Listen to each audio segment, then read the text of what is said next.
கர்த்தருக்கு ஸ்தோத்திரம். காலை மன்னா. விசுவாசத்தினாலே புறப்பட்டு போனான்.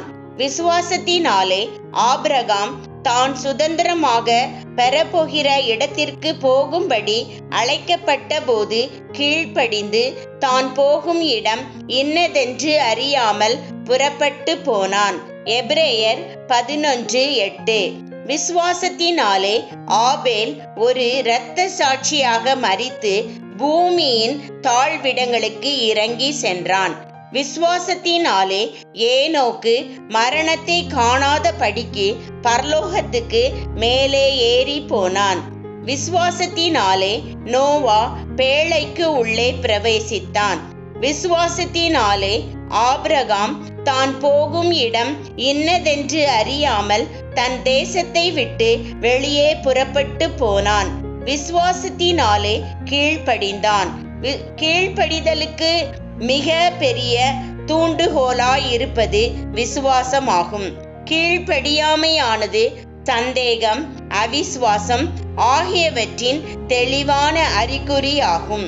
வயது சென்றவர்களின் கருத்துக்களும் எண்ணங்களும் அவர்களுடைய கடந்த கால அனுபவங்களின் அடிப்படையில் ஒரு குறிப்பிட்ட வாழ்க்கை முறையிலேயே ஸ்திரமாக பதிந்து விடுவதால் கீழ்ப்படிதல் என்பது குறிப்பாக அப்படிப்பட்டவர்களுக்கு மிகவும் கடினமானதாக இருக்கும் என்பதை தயவாக கவனத்திற்கு கொள்ளுங்கள்.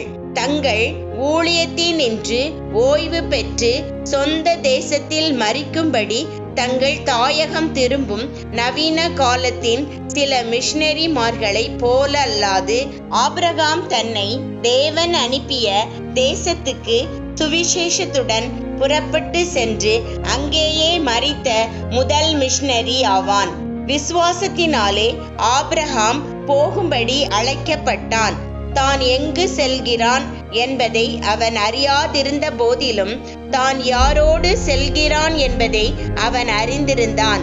விசுவாசத்தினாலே ஆபிரகாம் சத்தியத்தின் நிமித்தம் தன்னுடைய தேசம், ஜனம், வீடு போன்றவற்றினின்று வேறு பிரிக்கப்பட்டிருந்தான்.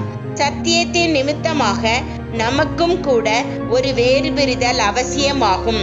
தேவனுடைய பிள்ளைகளாயிருக்கும்படி அழைக்கப்பட்டிருக்கும் சிலர் மெய்யான விசுவாசம் அற்றவர்களாயிருப்பதினாலேயே சில சமயங்களில் உலக ஜனங்களோடு கலந்து உலகத்துக்கு ஒத்த வேஷம் தரித்து கொள்கிறார்கள். ஆமேன்.